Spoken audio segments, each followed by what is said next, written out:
जब किसी ने भला ना किया तो हमने उम्मीद लगाई थी बीजेपी से, और बीजेपी हिंदू मुस्लिम पे अटक के रह गई। वो कभी भी किसी भी किसान के हित में नहीं कर रही है कुछ भी, सिर्फ हिंदू राष्ट्र क्या और लोगों को मार देंगे क्या। तो इस तरह से ये गुमराह करके अपने कामों को हल कर रहे हैं, सिर्फ सत्ता में रहने के लिए ये किसानों को झूठ बोल रहे हैं। अगर ये किसान हक में है बिल तो एमएसपी लिखित में दें।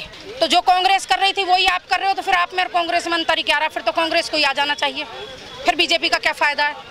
अगर ये किसान हित में है तो स्वामीनाथन आयोग का गठन क्यों नहीं करना चाहते। कंगना रनौत को ये झांसी की रानी बोलते हैं, तो क्या वो हाथरस की मनीषा झांसी की रानी नहीं थी। उसके साथ इतना बड़ा अत्याचार हुआ, सरकार के दबाव में पुलिस प्रशासन ने आधी रात को मिट्टी के तेल से एक बच्ची का जला के अंतिम संस्कार कर दिया। ये सही था क्या? बिल्कुल सही नहीं है, गैर कानूनी है। अगर इन्हें कुछ लाना था तो बेरोजगारों के लिए रोजगार लाते।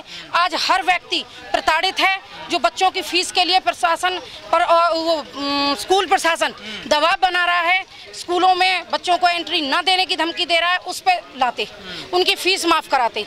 बिना स्कूल जाए बच्चों की फीस किसान कहाँ से दे।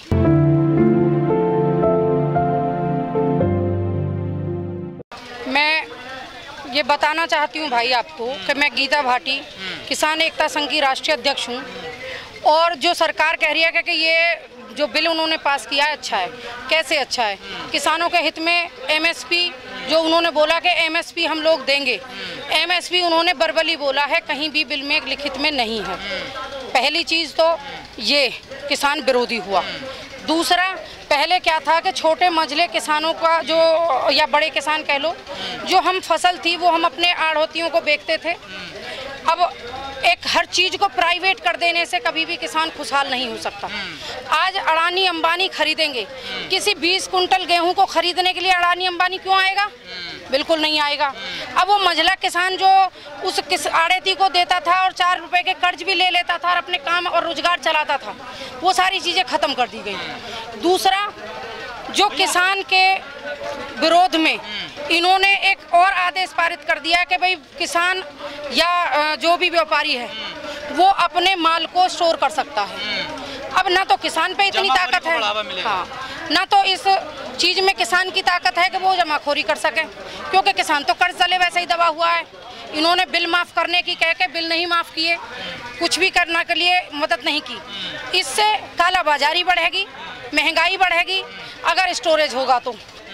और ये जो इन्होंने स्टोरेज का कानून पास किया है, इसे ये वापस लें और किसानों को जो सुविधाएं मिलनी चाहिए, जो किसान है उससे पूछे बगैर इन्होंने ये बिल पास कर दिया।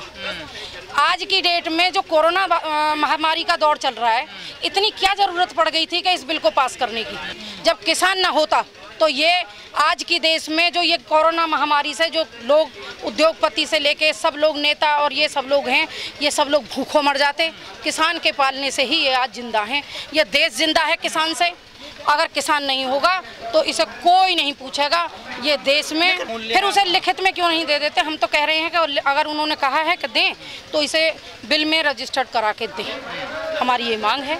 और जो ये काला कानून इन्होंने 2-3 जो लागू किए हैं, इन्हें वापस लें। इसका कारण है कि वो परिवारों का दुख नहीं जानती, वो किसानों की पीड़ा नहीं जानती, वरना तो आज रात दिन किसान फांसी लगा के मर रहा है कर्ज के तले दब के।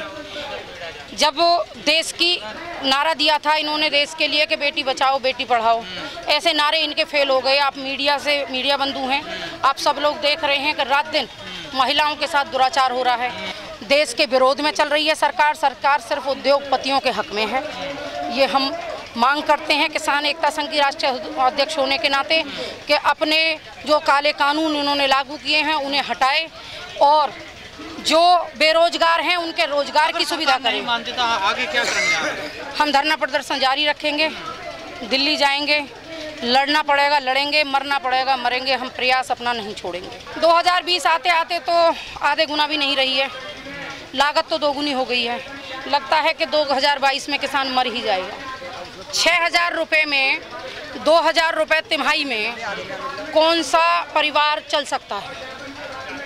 ये मजाक है किसान का, जो ये मजाक उड़ा रहे हैं, ये बहुत शर्मनाक है।